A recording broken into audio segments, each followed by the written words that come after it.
It started with curiosity when I started watching a TV show called The Bible.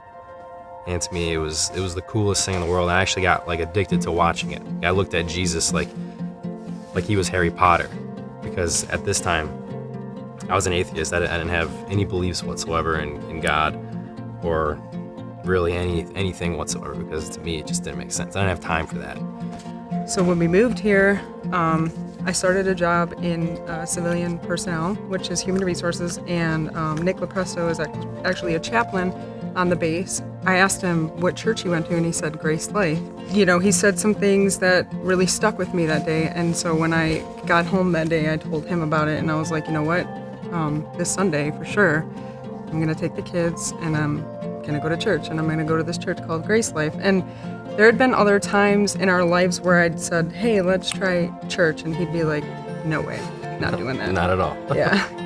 So when I had said that to him, he didn't hesitate for too long, but he said, well, I'm gonna come too.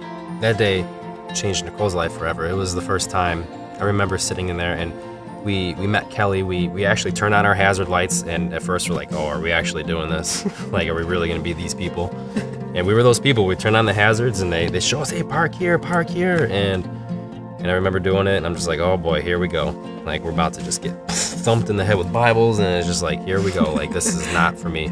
We were still a little nervous, so we didn't put our kids in the G Kids. We took them in with us, and for 1 hour, I watched my wife with just tears flowing down her face, and that's when I knew something was happening with you.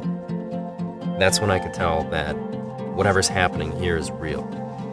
And for me, I was sort of just like looking around like, okay, there's some crazy people doing this. There's some crazy people doing it with two hands. And I was just like, okay. We left, went home, and we talked about, oh, that was nice. That was a good experience. It seemed really cool. That Wednesday, we got some news. I was a Little League baseball coach in Arizona for 6 seasons. And the first team that I coached, there was a 12-year-old boy named Michael. And Michael committed suicide that Wednesday after we went to church on Sunday. God brought me and my family to church because I needed to be there, because that next Sunday I was in tears the entire Sunday. And God knew that I needed Him, and God brought us here. And it wasn't by any luck or chance, because there's no such thing. It happened because it was God's will. I love you, buddy. Thank you.